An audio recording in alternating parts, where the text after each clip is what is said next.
지난 주일에 이어서 기독교 복음의 절정인 예수 그리스도의 십자가 사건을 오늘 계속 보게 됩니다. 오늘 본문 기록, 이 하나님의 아들 예수 그리스도께서 죽으신 순간의 그 역사를 증언하는 본문입니다. 역사, 맞아요. This is history. 그냥 어떤 myth, 어떤 동화책에서나 볼 수 있는 누군가가 만들어낸 신화가 아니라 2000년 전에 실제 일어났었던 최대의 사건, 역사라는 것이죠. 예. 따라서 마가가 오늘 증언하고 있는 구절구절을 우리가 verse by verse를 좀 살펴보면 좋겠다는 생각이 들었어요. 엄청난 복음의 절정이고 우리를 살려내신 복음의 어떤 굉장한 핵심이 달려있기 때문에 오늘 말씀을 좀 verse by verse 보면서 마가가 우리에게 전달하려고 하는 것이 무엇이고 성령 하나님께서 우리에게 들려주고자 하는 하나님의 음성이 무엇인지를 좀 그렇게 보고 싶다는 생각이 들었습니다. 그 복음의 은혜를 좀 누렸으면 좋겠고요. 우리 먼저 33절 보겠습니다. 33절을 보면요, 우리 주님께서 죽으시기 직전에 어떤 사건이 있었는지를 마가가 기록하고 있습니다. 주님께서 십자가에 못 박혀 달리신 시간이 오후 12시부터 3시까지입니다. 대낮이죠. 대낮에 어떤 일이 있었는가 보니까 이 3시간 동안 어둠이 온 땅을 덮었다고 기록하고 있어요. 네. 대낮인데 흑암이, 어둠이 땅을 덮었다고 기록합니다. 이것은 사람의 힘으로 되는 일인가요? 예. 하늘에 비행기 띄워서 뭔가를 뿌려가지고 막 햇빛을 막 못 보게 한다든지 그런 것이 아니었단 말이죠. 이것은 사람의 힘으로 할 수 있는 일이 아니라 오직 하나님께서 하신 일이었다라는 것을 우리가 보게 되는 것입니다. 예. 대낮이 3시간 동안 어두웠다. 여러분들 창세기 1장을 보시면 같은 현상이 있습니다. 같은 일이 일어나요. 뭐예요? 하나님께서 창조하실 때 흑암이 땅 위를 덮고 있었다라고 증언합니다. 예, 창조 때. 예, 어둠에서 빛을 만드셔서 하나님께서는 세상을 창조하셨어요. 어둠과 빛을 나누셨고 그리고 그 빛 가운데 우리 사람들을 두셨습니다. 그래서 사람들을 세상의 빛으로 삼으셔서 계속해서 에덴 동산을 비롯해서 온 세상을 일구어 가면서 세상의 빛으로서 하나님의 자녀들로서 그렇게 빛든 삶을 살 수 있도록 그렇게 하셨어요. 그런데 우리가 불순종해서 타락하고 맙니다. 죄인들이 돼요. 그래서 빛을 발산할 수 없는 존재들로 타락하게 되면서 죽음의 어둠 가운데 갇힌 그런 저주를 우리가 당하게 된 것이죠. 그리고 이후에 하나님께서는 아브라함 자손들, 이 히브리 민족, 특별히 이제 이스라엘 민족을 특별하게 따로 열방의 빛으로 세우셔서 세상에 복을 뿌리는 민족이 되게 하셨단 말이죠. 예. 그래서 하나님은 계속 그런 마음은 가지고 계셨어요. 내 형상으로 만든 사람들이 세상의 빛이 돼서 세상을 복되게 하는 그런 일을 함께 했으면 좋겠다. 근데 타락하고 나서 이제는 소수의 민족을 들어서 열방의 빛, 세상의 빛으로 세우셨는데 그 이스라엘 민족마저도 하나님의 말씀을 듣지 않고 그 세상에 빛되는 어떤 그 역할을, 자기 기능을 다하지 못해요. 실패하고 맙니다. 그때 바로 예수님께서 오세요. 예, 하나님의 아들 예수께서 오세요. 하나님께서 자기 아들을 이 땅에 보내시고 이제 그 일들을 하기 시작하세요. 대신 주님께서 태어나시던 날 밤, 우리가 12월 25일만 되면 늘 기억하는 것이 있죠. 우리 예수님께서 낮에 태어나셨어요? 밤에 태어나셨어요? 네? 밤. 맞아요. 밤에 태어나셨어요. 근데 그 밤은 별들로 인해서 빛나는 밤이었어요. 그런데 주님께서 죽으시던 날 낮은 어떻게 돼요? 어두웠어요. 네. 세상의 죄를 다 뒤집어 쓰신 하나님의 아들의 이 죽음은 세상이 어두울 정도로 그토록 슬펐다는 얘기죠. 그러나 예수님의 죽음, 바로 이 죽음은 바로 세상을 새롭게 창조하는 빛이 되시는 순간이었단 말이에요. 하나님께서 세상을 창조하실 때 흑암에 빛을 쏴서 생명이 잉태되도록 하셨듯이 어두운 이 대낮에 예수님께서 죽으신 것이 바로 이 세상을 밝히 보이는 빛이 되시는 순간이었다는 것을 오늘 본문에서 보게 되는 거예요. 바로 새로운 창조 역사의 시작을 알리는 이 흑암의 순간, 바로 3시간 동안이나 지속되었다. 마가는 그렇게 기록하고 있고요. 34절 보겠습니다. 34절부터 36절까지는 주님께서 죽으시기 직전에 어떠한 고통을 당하셨는가를 기록하고 있습니다. 여러분들이 복음서를 읽으실 때 마태복음, 마가복음, 누가복음, 요한복음, 복음서 4개가 있는데 마가복음은 그 중에서도 굉장히 그 예수님의 이야기를 컨사이즈하게 굉장히 심플하게 계속해서 좀 이렇게 긴박하게 기록한 특징이 있습니다. 그래서 다른 복음서를 보시면 똑같은 사건을 가지고 여러 가지 디테일을 볼 수가 있는데 마가복음은 그렇게 디테일하지가 않아요. 예. 그런데 매우 중요한 핵심은 담고 있다라는 거, 그것을 좀 염두에 두면서 34절을 볼게요. 어떤 고통을 죽기 직전에 당하셨는가? 34절을 보면 인간이 경험할 수 있는 최대치의 고통을 예수라는 이분이 당하셨다라는 것을 증언해요. 인간이 당할 수 있는 최대치의 고통, 극한 고통, 바로 하나님과의 단절, 하나님 아버지로부터 철저하게 버려짐을 당했다라는 거예요. 그것을 바로 죽음이라고 해요. Separation from God. 생명이신 하나님과의 단절, 하나님 아버지와의 단절. 예. 이게 너무나도 무서웠고 두려웠던 거예요. 최고 무서운 거예요, 이것은. 그래서 주님께서 이 십자가에 달리셔서 못 박히시고 달리시면서 무슨 말씀하셨느냐? 엘로이 엘로이 레마 사박바니, 엘로이 엘로이 레마 사박하니, 내 하나님 어찌하여 나를 버리셨나이까? 내 하나님 어찌하여 버리셨나이까? 이 똑같은 말씀을 여러분들이 시편 22편 1절을 보면은 그대로 써 있어요. 그대로. 이 호소, 다윗이 대적자들에게 둘러싸여 있을 때 부른 노래가 바로 이 구절이에요. 하나님 왜 나를 버리시나이까? 다윗이 이미 오래전에 불렀던 노래가 지금 예수 그리스도 입에서 터져 나오는 거예요. 내 하나님, my father, 내 하나님 어찌하여 나를 버리시나이까? 그대로 외치세요. 이 시편을. 우리 주님, 예수님의 복음을, 예수님의 그런 어떤 크고 작은 사건들, 복음의 이야기들을 우리가 복음서를 통해서 59번째까지 이제 우리가 나눴는데, 예수님은 스스로 가난을 자처하신 분이에요. 그래서 이분은 real estate, 부동산이 없으세요. 있는 집이라고는 아빠 집. 그래서 이 예수님을 갖다가 우리가 이제 조금 우리의 컨텍스트로 얘기를 하자면 예수님은 한국 사람일 가능성도 크다는 얘기. 예. 30살 다 된 남자가 아직도 엄마랑 집에서 산다, 아빠 집에서 산다 하는 거. 집이라고는 아빠 집밖에 없어요. 머리 둘 곳조차 없으셨던 예수님께서 이리저리 다니시면서 가난한 자들을 품으시고 병든 자들을 고치시고 스스로 가난을 택하셔서 비천한 사람들과 함께 호흡하셨다라는 거죠. 의식주 문제 있었어요, 예수님은. 예. 뭐 버페 가서 막 그냥 자기가 먹고 싶은 음식 먹으셨겠어요? 예.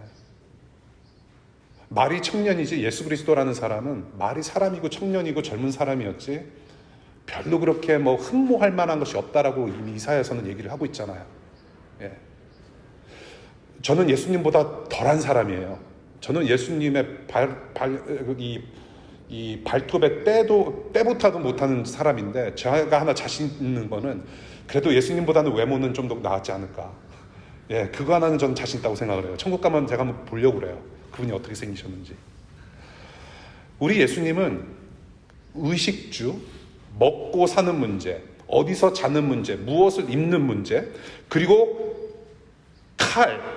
창도 맞으셨고 채찍질 맞으셨어요. 세상의 폭력 다 당하셨어요. 뺨때기도 맞으시고 침도 맞으셨어요. 주먹질 당하셨어요. 그리고 십자가의 죽음도 지금 당하고 계세요. 그런데 이러한 모든 삶의 문제와 지난 몇십 년 동안 사셨던 어떤 삶의 모습과 지금 십자가에서 당하신 모든 폭력, 온갖 가지의 폭력, 그것보다도 더 무서운 게 있다라고 하면은 지금 뭐예요? 하나님 아버지와의 단절이 너무 무서웠던 거예요. 그 어느 것보다도. 하나님 아버지와의 단절이 얼마나 무서운 것인지 아셨기 때문에 아버지라고 그전에는 말씀하셨어요. 아버지, 내 아버지. 굉장히 친근감 있게 인티머스를 가지고 하나님 아버지를 불렀으나 지금은 아바 아버지가 아니에요. 얼마나 무서웠던지 내 하나님, 내 하나님이에요. 이거는 아바 아버지라고 부르지 못하실 정도로 너무나도 큰 고통을 지금 겪고 계세요. 십자가에 매달리시면서. 그래서 주님께서 겟세마네에서 어떤 기도를 하셔요? 이 진노의 잔을 나에게서 떠나게 해달라. 이미 아셨어요. 하나님 아버지의 단절이 얼마나 무서운 건지를. 저는 여러분들에게 묻고 싶어요. 여러분들 무엇이 두려우세요? 앞으로 치를 파이널 exam부터 시작해서 불확실한 미래에 대한 두려움이 있고, 인생길에서 낙오될 것 같은 두려움, 큰돈 들여서 워싱턴에서 내가 유학을 와서 지금 공부를 하고 있는데 과연 나는 금이환영을 할 수 있을 것인지, 피어 프레셔도 있고 부모님들로부터 느껴지는 어떤 프레셔도 있고, 다른 사람들은 다 저렇게 잘 사는 것 같은데, 인스타만 보더라도 얘는 행복하게 사는 것 같은데 나는 맨날 라면 끓여 먹고 있고,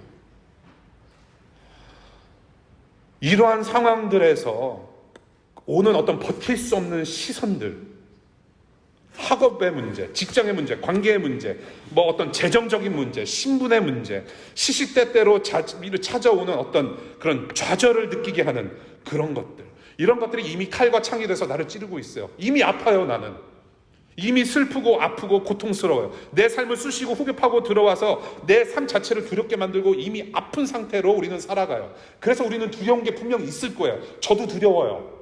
앞으로 어떻게 될 것인지. 예. 그런데 저는 저와 여러분들이 함께 좀 이 부분에서 생각하고 싶은 게 있어요. 좀 솔직하게, 진솔하게 좀 생각하고 싶은 것은, 정말로 우리는 하나님께로부터 버려졌다는 사실에 대해서 두려워해 본 적이 있는가? 저는 그 질문을 드리고 싶어요. 정말로 여러분들은 하나님이 나를 모르신다라는 거, 내가 버림받은 존재라는 거, 나는 천국에 가거나 하나님을 만날 수 없는 그런 존재라는 것 때문에 정말로 두렵고 무서운 적이 있으셨는가? 저는 그것을 여쭙고 싶어요.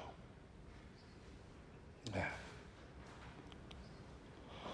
이 두려움조차 느끼지 못하고 한 번도 생각해 본 적이 없다는 것은 바로 성경에서 에베소서 2장에서 영적으로 죽어있다라고 표현을 해요.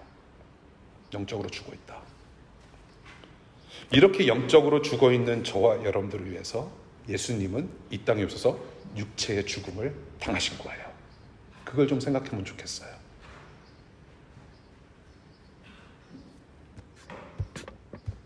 두 번째 고통을 무엇을 당하셨는가? 하나님으로부터의 단절, 그리고 두 번째 35절부터 36절까지입니다. 35절, 36절 보니까 끝까지 조롱을 당하세요. 우리 주님은 끝까지 조롱당하시고 철저한 고통을 스스로 받아들이세요. 이게 지금 무슨 일인가 보면요, 어떤 사람이 죽어가는 우리 주님께, 지금 십자가에 매달려서 지금 허덕이고 있는 주님, 그 주님께 신포도주를 마시게 합니다. 신포도주. 저는 늘 깨끗한 나실이기 때문에 포도주가 무슨 말인지 잘 몰라요. 네. Just kidding. 포도주 맛 알잖아요, 여러분들. 예, 솔직히 포도주 괜찮아요. 예, 건강을 위해서 마시는 거 좋은 거예요. 예, 취하지 않을 정도, 취하면 문제가 되는 거예요. 괜찮아요. 포도주. 저는 다음에 성찬식 때, 전에도 한번 그런 적 있었는데, 성찬식 때 포도주로 하는 거 저는 찬성이에요. 예, 예.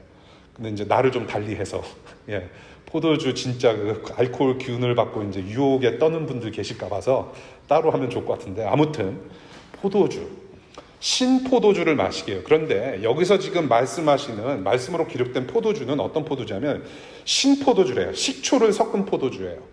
식초를 섞은 포도주. 여러분들이 가끔 심장이 조금 안 좋거나 심장 질환 있으신 분들, 혹은 잠이 안 오는 분들은 포도주 한두 모금 마시고 주무시는 거 권장해드려요. 예. 그러면 조금 나른해지고 잠이 빨리 올 수 있잖아요.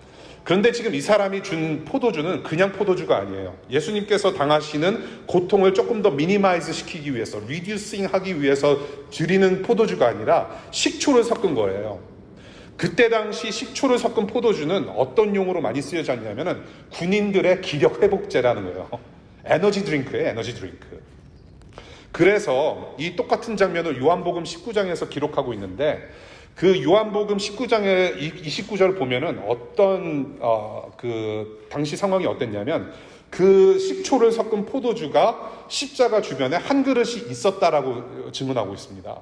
그 말은 뭐냐면 한 그릇째가 있었다라는 것은 십자가를 못 받고 주님을 채찍질했고 그 사형 집행을 했던 병사들 촉진제로 기력회복제 에너지 드링크로 있었다라는 얘기예요. 그거 마시면서 열심히 못질하고 열심히 채찍질하고 열심히 죽이는데 앞장섰다라는 말을 하고 있는 거죠. 요한복음이. 자, 이 에너지 드링크를, 이 신포도주를 솜에 적셔서 마시게 한 행위가 그래서 과연 예수님의 고통을 덜기 위함인가 아니면 도대체 무엇인가라고 했을 때 저는 이것은 동정이 아니라 저주의 행위로 볼 수밖에 없다라는 결론을 보게 돼요. 그 이유 첫 번째, 자, 에너지 드링크를 마십니다. 지금 피가 철철 흐르고 물이 터져 나오고 지금 죽어가는 사람이 기력 회복제를 드링크를 마셔요. 기력을 이 사람이 주님께서 회복하면 덜 아플까요? 기력을 회복하기 때문에 더 고통을 느낀다라는 거죠. 정신이 차려지거든요. 기력을 회복하니까 고통을 계속 느낄 수밖에 없는 거예요. 이것은 전혀 도움이 안 돼요. 예수님한테. 두 번째, 이 사람이 지금 신포도주를 적셔서 주면서 하는 얘기, 주님께 드리면서 하는 이야기 자체가 조롱거리예요. 주님께서 엘로이 엘로이라고 외치시는데 지금 사람들이 엘리야로 들리는 거예요. 저 사람이 지금 엘리야를 외치고 있네? 예, 착각한 거예요. 잘못 들었어요. 엘리야를 외치는 것처럼 들리는 거예요. 엘리야가 누구예요? 선지자예요. 선지자, prophet. 민족의 어느 영웅처럼 누구나 알던, 유대민족 누구나 알던 엘리야인 거예요. 웬 엘리야? 저 사람 죽어가는 마당에 웬 엘리야? 엘리야가 지금 나타나서 너를 지금 살려줄 수 있을 거라고 생각하니? 엘리야가 살려두나 보자라고 조롱하고 있는 거예요. 계속해서 고통을 느껴봐라 이놈아. 엘리야가 나타나서 너를 도와주나. 조롱이에요 끝까지. 세 번째, 시편 69편 21절을 보면은요, 바로 이 말씀을 성취한 예수님께서 이루신 적용하신 말씀이 아닌가, 그런 사건이 아닌가 보게 돼요. 시편 69편 21절에 이런 말씀이 있어요. 배가 고파서 먹을 것을 달라고 하면 그들은 나에게 독을 타서 주고 목이 말라 마실 것을 달라고 하면 나에게 식초를 내주었습니다라는 구절이 있어요. 식초 탄 포도주는 절대로 도움이 안 돼요. 목말라 죽어가는 탈수 현상이 있다라고 지난주 말씀드렸죠. 십자가에서 죽을 때 어떤 현상이 나타나는가, 의학적으로 탈수 현상이 일어난대요. 목마른 사람에게 지금 식초를 탄 포도주를 줘요. 여러분들 포도주 좀 마셔보신 분들 아시겠지만 쩍쩍 말라요. 그렇지 않아요? 포도주 자체도 입안에서 말라요. 거기다 식초를 타요. 따라서 지난주 본문을 보면 마취 효과가 있는 뭐를 탄 포도주를 마시겠어요? 모략을 탄 포도주를 마시겠어요? 마취 효과가 있었어요. 분명히. 그걸 마시면 조금 고통이 좀 사라졌었어요. 그럼에도 불구하고 우리 예수님께서는 모략을 탄 포도주 마시지 않으셨어요. 마실 수 있었음에도 불구하고 대신에 모략탄 포도주를 거절하고 그 대신에 고통을 더 느끼게 만드는 이 신포도주는 거절하지 않으셨다란 말이에요. 그래서 뭐예요? 예수님이 어떤 고통을 당하신 거예요? 주님은 이렇게 끝까지 조롱당하시고 철저한 고통을 당하셨어요. 철저한 고통으로 처절한 죽음, 철저한 죽음을 맞이하신 거죠. 나 조금 더 살아보겠다. 그렇게 발버둥 치지 않으셨어요. 철저한 죽음을 당하신 거예요. 37절로 넘어가겠습니다. 그래서 37절 보니까 주님께서 어떻게 죽으셨는가? 이러한 조롱과 육체적이고 정신적인 고통 가운데 죽임을 당하셨어요. 죽음, death. 큰 소리를 들으셨다라고 증언합니다. 큰 소리를 들으셨다. He uttered a loud cry. 도대체 저는 이 본문을 보면서 도대체 주님은 무슨 기력으로 소리를 지르셨을까? 누가 죽는 순간에 이렇게 소리 지르면서 죽어요? 아까 우리 소그룹장들 얘기 나누면서 죽을 때 마지막 한마디 뭐일까, 뭐 어떻게 죽을까, 뭐 그런 거 나눴어요. 여러분들 오늘 소그룹 들어가시면 여러분들의 마지막 순간이 어떻게 될 것인지 나누는 시간이 있을 거예요. 어떻게 죽을 것인지, 어떤 사람들에게 무엇을 남기고 죽을 것인지. 그래서 제가 그랬어요. 호랑이는 죽을 때 가죽을 남기고 아빠는 죽을 때 차하고 사진 몇 장 남긴다. 예, 사람은 죽을 때 뭐를 남기는가? 도대체 죽는 순간 누가 이렇게 소리를 질러요? 제가 추측하건대 우리 예수님께서 죽으시는 순간에 소리를 지르셨다는 것은 죽음 자체가 너무 두려우셨다.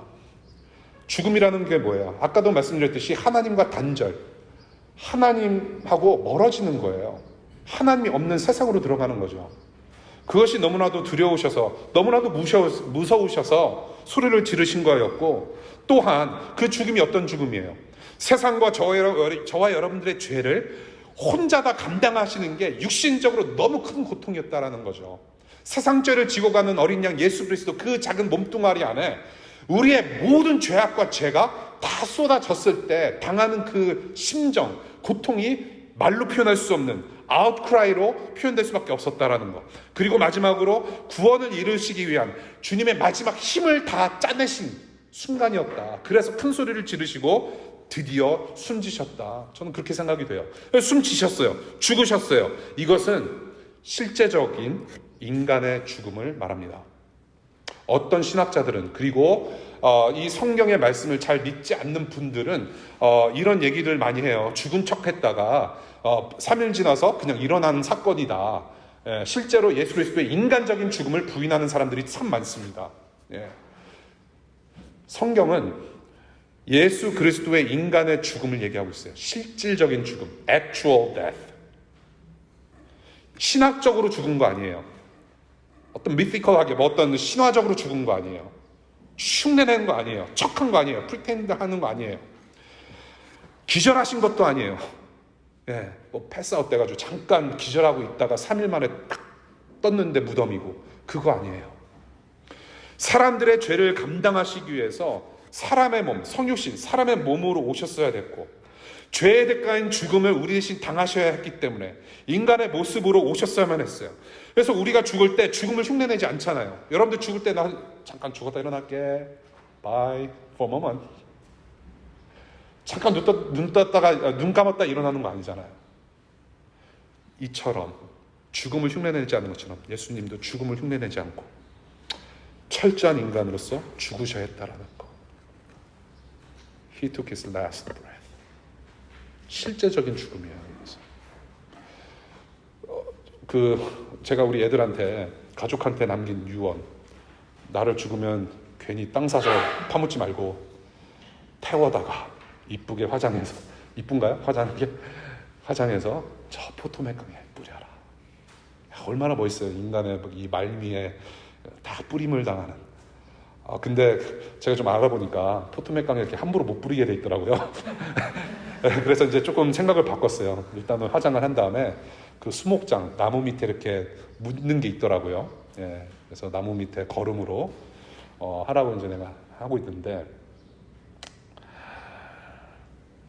우리는 죽어요. 이제 한번 죽어요. 예수님께서 다시 오실 때 우리는 이제 부활을 하게 되는데, 그때까지 우리는 한 번 죽어요. We die once. Physically. 그 죽음을 당하신 분이 바로 예수님이었다라는 거예요. 그분이 예수님이에요. 죽으셨어요. Literally. 신명기 21장 22절부터 23절까지 파워포인트 보겠습니다. 죽을 죄를 지어서 처형된 사람의 주검은, 시체는 나무에 매달아 두어야 합니다. 그러나 당신들은 그 주검을 나무에 매달아 둔 채로 밤을 지내지 말고 그날로 묻으십시오. 나무에 달린 사람은 하나님께 무엇을 받은 사람이기 때문입니다. 무엇을 받은 사람이에요? 저주를 받은 사람이기 때문입니다. 저주받은 사람들은 나무에서 매달려서 처형을 당해야 돼요. 이것이 바로 예수님께서 하신 일이에요. 저와 여러분들의 저주를, 우리가 받아야 할 저주를, all the wrath we deserve, 모든 저주를 다 뒤집어 쓰신 예수님이 이 말씀대로 매달려서 죽으신 거예요. 나무 십자가에. 한병수 교수님이라는 분이 이 부분에 있어서 이런 표현을 하세요. 죄의 크기는 the size of sin, 죄의 크기는 성자의 생명을 대가로 지불해야 할 정도로 큰 것이다 라고 표현하세요. 죄의 크기는 성자 예수 그리스도의 생명을 대가로 지불해야 할 정도로 큰 것이다. 하나님의 아들이 죽을 정도로 우리의 죄값은 엄청나다라고 말씀을 하시는 거죠. 여기서 말하는 죄의 크기는 무엇이냐 하면, 이건 제 얘기예요. 저와 여러분들이 태어나서부터 지금까지 범한 모든 죄, 가령 예를 들어서 자기 것도 아니면서 이제 아빠와 엄마가 힘들게 벌어서 산 무언가를 갖다가 이거 내 거라고 한 거, 그 죄예요, 여러분. 우리 애기들 하는 첫 번째 하는 얘기, 주로 엄마 아빠 다음에 That's mine 그러면서 울어요. 지 거 뺏는다고. 근데 그 지 거예요. 지가 나가서 파타임 뛰었어요? 부모가 벌어서 산 거예요. 자기 자식을 위해서. That's mine. 그게 이제 입에 붙어요. 지 거래요. 다 지 거야. 먹는 것도 지 거, 똥도 지 거예요. That's my 똥. 예. 초등학교 때 엄마 아빠 지갑에서 뭐 슬쩍 꺼내서 오락실 가고 맛있는 거 사 먹고 여러 가지 질투하고, 그래도 적어도 쟤보다는 내가 더 이쁜데 쟤는 벌써 남친이 있고, 질투하는 거, 시기하고 등등 해서 치링하고 세금 내야 될 거 꼬박꼬박 내지 않고. 랩탑 한번 뒤져볼까요, 우리? 스마트폰 한번 뒤져볼까요? 태어나서부터 그 범죄했던 모든 거 하나하나 포함하면 당연하고, 그 죄를 오히려 즐겨하는 마음, 그리고 더 나아가서 죄를 죄로 인식하지 못하는 저와 여러분들의 죄악된 본성과 마음까지 다 포함해서 죄의 크기라고 저는 봐요. 그러니까 우리 존재 그 자체인 거예요. 이러한 저와 여러분들을 대신해서 나무 십자가에 달려 죽으신 주님이라고 성경은 가르치고 있고, 지금 우리는 그 십자가의 복음을 듣고 있어요. 예수께서 이런 죽음에 대한 여러분의 반응은 어때요? 여러분들은 어떤 마음이 드세요? 예수라는 분이 나 때문에 이렇게 철저하게 그리고 처절히 죽으셨다는 사실에 대해서 여러분들의 마음과 생각이 지금 어떠세요? 이 시간에 좀 솔직해지면 좋겠습니다. 그게 중요해요. 솔직했으면 좋겠어요. 자, 마지막으로 볼게요. 마지막으로 38절부터 39절 봅니다. 주님께서 죽으신 직후에 어떤 사건이 일어나는지를 증언하고 있어요. 38절, 성소, 그 지성소를 구분하는 커튼이 찢어졌다라고 증언하고 있습니다. 이게 굉장히 또 중요한 거예요. 마가가 그냥 기록한 거 아닙니다. 그만큼 중요한 사건이었기 때문에. 이전에는, 예수님께서 죽으시기 전에는 이 지성소라는 곳에 홀리 오브 홀리 혹은 the most holy라고 하는 공간이 있었어요. 근데 성소, 그러니까 가령 예를 들어서 그냥 뭐 교회 예배당이라고 했을 때 성소 안에까지, 예배당 안에까지는 뭐 들어올 수 있었어요. 나름 다른 사람들이. 그런데 이 지성소로, 이제 저 상징이 지성소거든요. 이 건물 안에서는 저기에 커튼이 있는 거예요. 커튼으로 가림막이 있어가지고 저 안에는 아무나 못 들어가는 곳이에요. 그래서 홀리 오브 홀리라고 부르는 거예요. 누가 들어갈 수 있느냐? 대제사장이라고 하는 한 사람만 들어갈 수 있어요. 하나님께서 지정하신 한 사람만이 들어가서 백성들을 대표해서 하나님을 예배하는 공간이 바로 지성소였다라는 겁니다. 그래서 이 가림막이 찢어졌는데 이제 밖에 커튼이 아니라 아무나 들어갈 수 없는 안쪽 커튼이 찢어졌다라는 이제 설인 건데요. 아무나 들어가지 못하고 백성들을 대표해서 오직 대제사장만이 들어갈 수 있는 아주 거룩한 장소에 커튼이 위에서부터 아래로 찢어졌다라는 증언을 해요. 뭐냐면요, 예수님께서 죽으실 때 이러한 현상이 나타난 것은 대제사장, 이 chief priest만 들어가는 곳이 아니라 저와 여러분들 모든 사람들이 이제 하나님 앞에 직접 나아갈 수 있는, 다이렉트하게 나아갈 수 있는 길이 활짝 열렸다. 바로 새로운 시대가 활짝 열렸다라는 것을 뜻해요. 그래서 이것은 굉장히 중요한 거예요.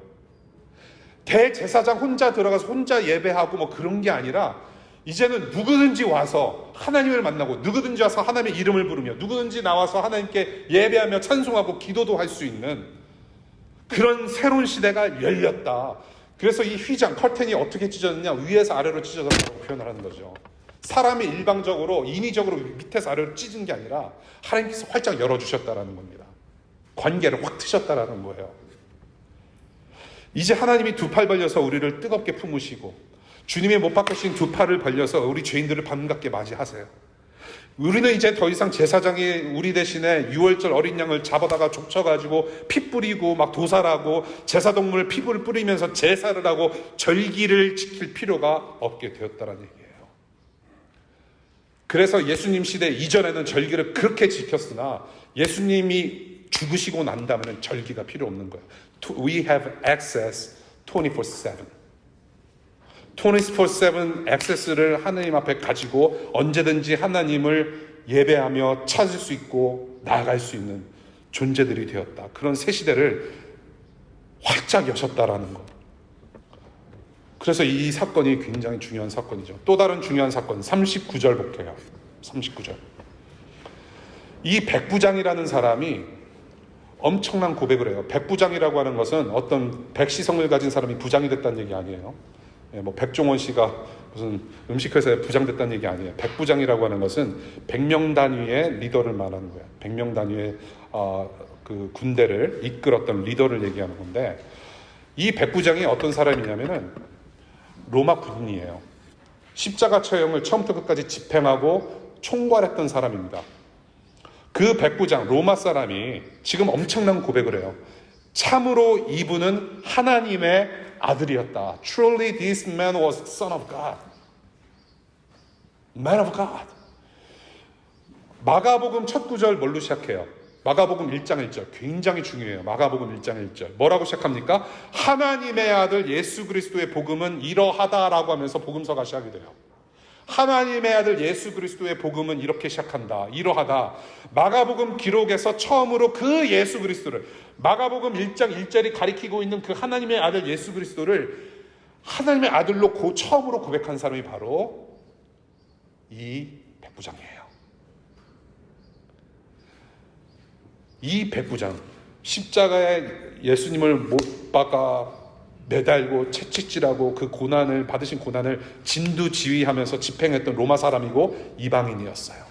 휘장이 찢어지고 난 직후에 율법학자들, 대제사장들 그리고 심지어들 제자들도 아닌 누가 먼저 고백하느냐? 하나님의 아들로 바로 이 이방인 로마 병정이 하나님의 아들이라고 고백을 해요. 이 사실은 무엇을 가리키느냐? 바로 하나님의 아들 예수 그리스도는 유대인의 왕뿐만이 아니라 온 세상의 왕이 되셨다라는 새로운 역사를 시작하신다라는 폭죽을 터뜨리는 고백이었다라는 거죠. 그런데 재미난 것은 무엇이냐면 이 백부장이라는 사람은 어느 나라 사람이라고 했어요? 로마 사람이에요. 이 로마 사람은 유대인들의 개념, 어떤 구약 성경의 개념으로 하나님의 아들이라고 고백한 것은 아니었다라는 거죠. 예. 그러니까 지금 이 하나님의 아들이라고 고백한 것은 그 당시 이 백부장이 속해 있던 로마인들의 개념으로 고백한 거예요. 예. 유대 종교를 잘 알아서 성경적 개념으로 말한 것이 아니라 그 당시에 로마 제국에서는 하나님의 아들, 신의 아들이라고 한 것은 주로 신격화된 어떤 로마 황제를 부르는 것이었거든요. 로마 황제를 호칭할 때 신의 아들이다, 하나님의 아들이라고 호칭한 거예요. 그러니까 뭐라고 표현을 해야 되겠는데 뭔가 다른 사람인데 뭔가 지금 신기한 일들이 벌어지고 있는데 저 사람은 필시 하나님의 아들이다라는 거. 어찌됐든지 간에 엄청난 고백을 한 거예요. 이 사람 정말 뭔가 다르다. 저 백부장은 죄 없는 예수라는 사람이 지금 죽고 있다는 걸 알았을 거예요. 소문으로. 이 사람은 죄가 없는데 빌라도가 그냥 죽이라고 해가지고 자기 보스가 죽이라고 하니까 나는 죽일 수밖에 없었다. 근데 이상한 현상들이 벌어져요. 대낮이 밤 같고 십자가에서 죄인들이 죽을 때 통상 저렇게 빨리 죽지는 않는다. 44절에 빌라도도 놀랐을 정도로 저렇게 빨리 죽어? 2, 3일 정도 고통스럽게 서서히 코마 상태로 죽어요. 십자가 죽을 때. 근데 너무 빨리 죽어요. 저 사람 너무 이상한 거예요. 그리고 죽을 때 사람들 조용히 코마 상태로 아무런 말 없이 죽는데 이 사람은 소리 지르면서 죽었단 말이에요. 이 모든 정황을 봤을 때 이런 고백을 할 수밖에 없다는 거예요. Something's different. 정말로 신의 아들일 수밖에 없다. 하나님의 아들이다. 그 고백을 누가 하고 있느냐? 바로 이방인이 하고 있어요. 백부장 빛을 본 거예요. 예수라는 빛을 보고 하나님 아들로 고백해요. 주님 대신 십자가에서 죽었어야 할 바라바도 십자가 중간에 박히지 않고 감옥에서 나오는 순간 이 사람은 빛을 봤어요. 유대 종교인들이 보지 못한 빛을 이 지금 이방인 로마 병사가 빛을 봤어요. 그리고 이렇게 죽임당하신 예수 그리스도는 하나님의 아들 왕이심을 2000년이 지난 우리도 이렇게 고백하면서 생명의 빛 가운데 지금 이렇게 모이고 있는 거예요. 이것이 바로 오늘 우리에게 들려주시는 복음의 메시지입니다. 구절구절이 숨지셨다. 십자가, 하나님의 공의와 사랑이 만나는 곳, 그 공의와 사랑 그리고 저주와 구원이 만나는 곳, 하나님의 무서운 공의와 그리고 뜨거운 사랑, 저주와 구원이 만나서 하나님의 영광이 드러나는 장소가 바로 십자가예요. 이 십자가에서 우리 주님을 만나야 돼요. 이 구원의 만남, 이 참 생명, 이 예수님과의 만남, 하나님과의 만남, 이 복음을 들음으로 해서 생기는 반응, 이런 것을 우리는 기독교에서 은혜라고 불러요. 은혜, grace, 선물이에요. 우리 교회 교적부를 보면요, 그레이스라는 이름을 가진 분들이 한 서너 분 계세요. 그래서 실제적으로 몇 년 전에 그 숏 다큐멘터리로 1시간 정도 다큐멘터리로 그레이스라는 다큐멘터리가 있어요. 그래서 주로 한국 사람들부터 시작해서 동양 사람들, 여자분들 이름 그레이스가 많다. 그래서 그 그레이스를 이름을 가진 분들을 인터뷰하고 그 사람들의 성향을 찾아내는 재밌는 다큐멘터리가 있거든요. 우리 교회 중에도 우리 그레이스 청 있고 또 그레이스 황도 있고, 그러니까 웬만한 그레이스 킴, 리, 팍, 초이 뭐 다 있을 거예요. 좋은 이름이에요. 그런데 그레이스, 은혜예요, 은혜. 바로 십자가는 은혜예요. 은혜의 십자가. 에베소서 2장 4절부터 5절까지 같이 읽겠습니다. 에베소서 2장 4절부터 5절 시작. 긍휼이 풍성하신 하나님이 우리를 사랑하신 그 큰 사랑을 인하여 허물로 죽은 우리를 그리스도와 함께 살리셨고 너희는 은혜로 구원을 받은 것이라. 선물로 구원받는 거예요, 여러분. 선물로 받는 거예요. 선물은 소중해요. 선물은 끝내줘요. 특별히 하나님께서 주신 이 구원의 선물은 정말로 끝내줘요. 이제 이 은혜의 선물을 받은 자들로서 우리는 어떻게 살아야 될 것인가? 정말로 간단하게 세 가지 나누고 마칠게요. 정말로 간단하게. 첫 번째, 여러분들 예수 그리스도를 여러분들의 왕과 주인으로 영접하시기를 간절히 축복합니다. 지난주에 이어서 다시 말씀드려요. 이 예수 그리스도, 이 은혜 베푸신 예수 그리스도를 여러분들의 개인적인 personal savior and lord, 왕으로 모시기를 바라요. 결단하실 수 있기를 바랍니다. 갈라디아서 함께 읽겠습니다. 갈라디아서 2장 20절 시작. 나는 그리스도와 함께 십자가에 못 박혔습니다. 이제 살고 있는 것은 내가 아닙니다. 그리스도께서 내 안에서 살고 계십니다. 내가 지금 육신 안에서 살고 있는 삶은 나를 사랑하셔서 나를 위하여 자기 몸을 내어주신 하나님의 아들을 믿는 믿음 안에서 살아가는 것입니다. 이 주님의 죽음이 곧 나의 죽음이다. 나의 죄악을 모두 예수 그리스도와 함께 십자가에 못 박혔고 이제 나는 새로운 사람입니다. 이제는 내 죄를 사해 주신, 나를 살려내신 예수님과 함께 살겠습니다. 내가 죽었다라는 이 바울의 고백이 여러분들의 고백이 되었으면 좋겠어요. 하나님의 아들을 믿는 믿음 안에서 이제는 내가 살겠습니다. 내가 이 복음을 듣고 예수 그리스도를 영접한다라는 것은 두 가지를 인정하는 거예요. 두 가지. 첫 번째, 내가 절망적인 죄인이라는 사실을 인정하는 거예요. 다른 방법은 없다라는 겁니다. 다른 방법 없어요. 두 번째, 복음을 듣고 예수를 영접한다는 두 번째 인정해야 할 것. 두 번째, 예수께서 내 주인으로서 내 영혼과 삶의 주권을 가지신 분이라는 사실을 인정하는 거예요. 나는 절망적인 죄인과 동시에 그래서 나는 예수라는 분 밖에는 내가 살 길이 없다라는 것을 인정하는 거예요. 흑암 같은 인생길 한복판에서 우리 주님은 빛으로 찾아오셨어요. 새로운 시대, 새로운 역사 만들어 가실 거예요. 새로운 삶 인도하실 겁니다. 그래서 예수님을 왕으로 주인으로 영접하시는 마음 가지시기를 정말로 바랍니다. 두 번째, 죄에 대한 지속적인 회개를 계속 하시기를 바라요. 죄에 대하여 여러분들 계속해서 회개하시기를 바라요. 구원파가 가르치는 것 중에 하나가 회개 한 번 하면 땡이라는 겁니다. 회개를 했으면 너는 이미 구원받은 사람이고 너는 천국 갈 사람이다. 구원파가 그렇게 가르쳐요. 아직도 개신교 본인들은 이단이라고 얘기 안 하죠. 예. 이단은 자기들이 이단이라고 얘기 안 해요. 그런데 가르치는 걸 보면은 이단인 거예요. 그거를 잘 여러분들이 구분을 하실 수 있어야 돼요. 그렇게 구분하시려면 뭐를 해야 돼요?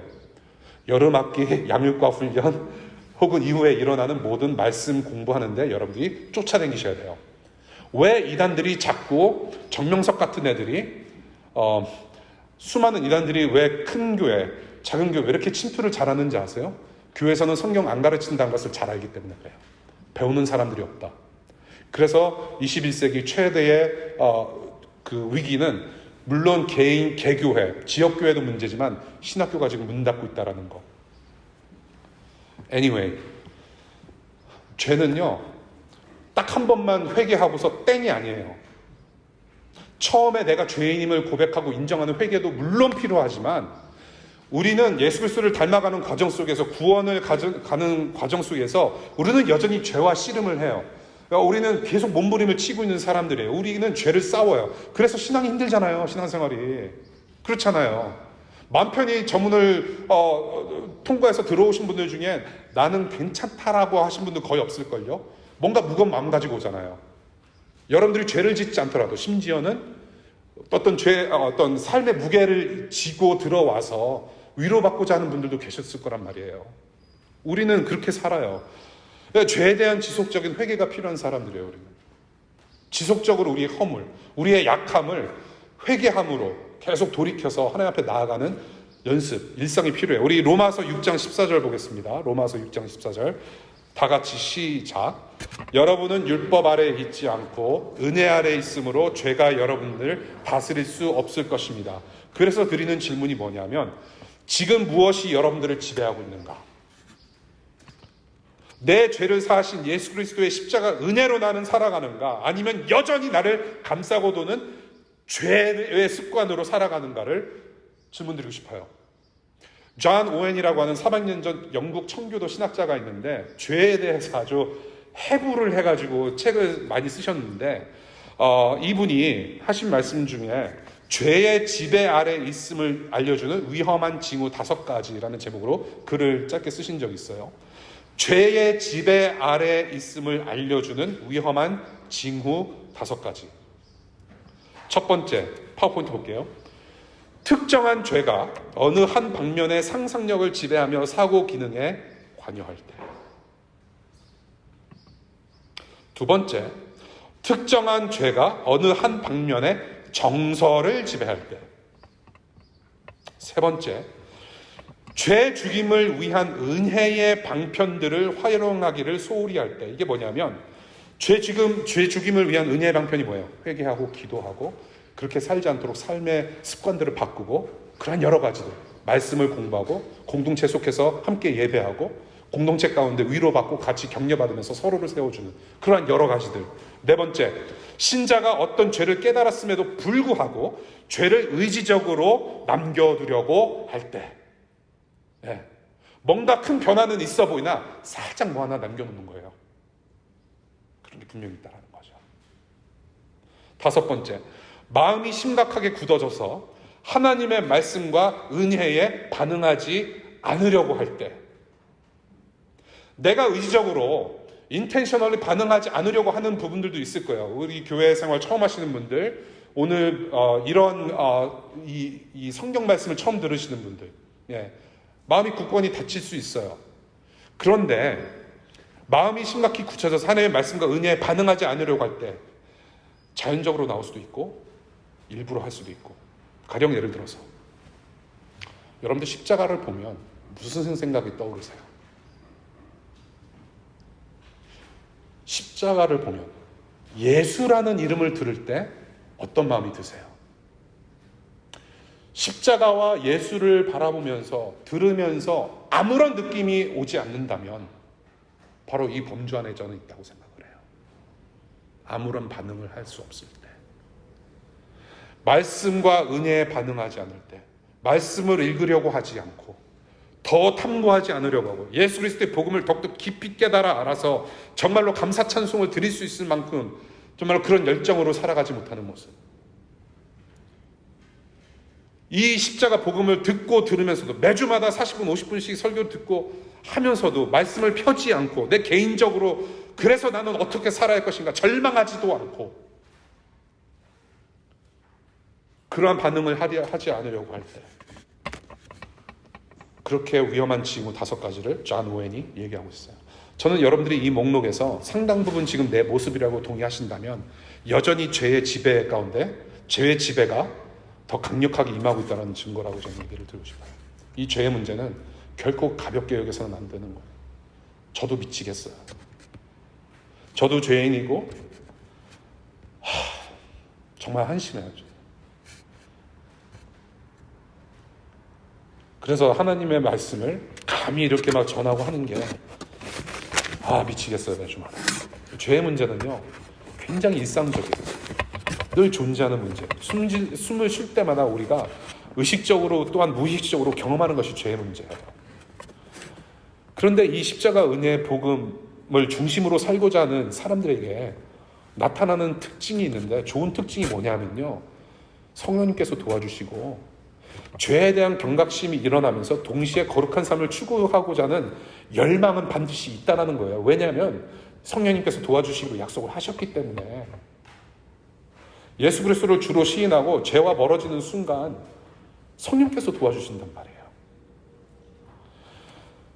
거룩한 삶을 추구하고자 노력하고 죄에 대해서 경각심을 가지면서 늘 도움을 요청하는 은혜를 누리는 삶, 이 경각심과 열망을 죄 용서하신 은혜에 기대어서 회개하는 일상을 매일 회복하시는 여러분들 되시기를 바랍니다. 이게 중요해요. 예. 나는 예수님을 구주로 영접합니다. 거기서 땡이 아니라 이제 싸우셔야 돼요. 성령과 함께. 예. 회개는 빠르면 빠를수록 좋아요. 회개는 빠르면 빠를수록 좋습니다. 세 번째, 마지막. 예수 닮아가는 새로운 인생길 사시기를 바라요. 고린도후서 5장 17절 다 같이 읽겠습니다. 시작. 누구든지 그리스도 안에 있으면 그는 새로운 피조물입니다. 옛것은 지나갔습니다. 보십시오. 새 것이 되었습니다. 라고 선포하셨어요. 바울을 통해서. 새로운 피조물이에요. New creation. New creation. 하나님 안에 속한 자로서 이제는 새로운 영혼이 됐어요. 그리고 새로운 삶을 살아가요. 그래서 사는 방식이 달라지고 이 세상을 바라보고 내 인생을 바라보는 어떤 관점이 달라지고 퍼스펙티브가 달라지고 목표도 달라져요. 네. 달라질 수밖에 없어요. 왜? 속사람이 바뀌었기 때문에. 예전에 그 사람으로 살아가는 것이 아니에요. 하나님 나라에서 영원히 살 수 있을 만한 자격 가진 자녀들로 살아가는 사람들이 되었다라는 겁니다. 그것이 새로운 피조물이에요. 천국에 합당한 사람으로 만드시는 거예요, 지금. 그런 삶을 살아가기를 바라요. 그래서 이런 사람이 되는 것을 우리는 뭐라고 부르느냐? 바로 예수 닮아가는 것이라고 표현을 하는 거예요. 예수님을 닮아가요. 예. 저는 예수님의 외모는 안 닮았으면 좋겠어요. 흠모할 것이 없는 예수님의 성품, 죄 없으신 그 거룩하심, 그리고 뭐예요? 참인간의 모습으로서 진짜 사랑을 하신 그분의 모습을 닮아가는 거예요. 예수님은 하나님께서 자신의 형상대로 디자인하신 참 인간의 모습, 진짜 인간의 모습을 하고 오신 분이에요. 그래서 예수 닮아가는 새로운 인생이라는 것은 바로 예수님께서 원래 디자인하신 대로 인간다운 인간으로 살아가는 거란 말이에요. 사람이 사람답게 사는 거예요. 그냥 사람 되는 거예요, 여러분. 결국에는 구원은 사람 되는 거예요. 어떤 사람? 예수님 같은 사람, 진짜 사람. 근데 예수님이 뭐 하셨어요? 진짜 사람처럼 무슨 일을 하셨어요? 하나님을 사랑하고 이웃을 사랑하셨어요. 진짜로 온전하게 사랑하신 사람이에요. 그래서 하나님께서 저와 여러분들의 그런 최고의 행복을 위해서 복되게 하래요. 여러분들 진짜 복되게 하시려고 하신 2가지 명령의 말씀이 있어요. 뭐예요? 하나님을 사랑하고 이웃을 사랑할 때 최고의 기쁨을 누리고 최고의 행복을 누릴 수 있다. 누구처럼? 예수님처럼. 여러분, 구원은 사람이 되는 거예요. 사람. 제가 청년 사역을 오래 하면서 진짜 하나님께서 폭력을 허용하셨더라면 조금 더 저 친구가 구원을 일찍 맛보지 않을까. 좀 교회 뒷마당으로 좀 끌고 가고 싶고, 너 사람 좀 되라 제발.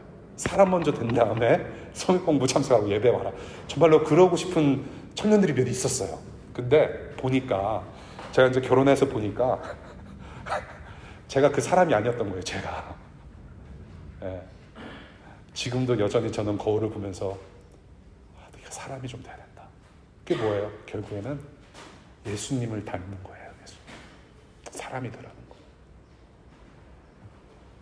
온전히 사랑하는 자들로서의 회복을 위해서, 그래서 예수님은 죄를 없애셨어야 됐어요. 그 은혜가 우리에게 필요했던 거예요. 진짜 인간, 진짜 사람으로 살기 위해서. 예수와 함께 죽고 산다는 의미는 이제 나를 살려내신 예수님 따라서 우리 예수님처럼 살겠다라는 어떤 의지적인 결단과 그 삶을 살아냄을 뜻합니다. 이것은 그냥 주님의 삶, 알겠습니다. 주님처럼 살겠는데 그냥 지식적으로만 동의를 하고 intellectually I agree, that makes sense. 근데 거기서 감동만 하는 것이 아니라 정말로 주님처럼 남을 위해서 살겠다라고 헌신하면서 평소에 이웃을 사랑하는 나의 헌신이 묻어있는 삶을 살아가는 것 자체가 바로 그런 삶이라는 거예요. 크리스찬은 말에 있지 않습니다. 고백이 현실로 나타나요. 물론 예수님처럼 고난을 당하세요.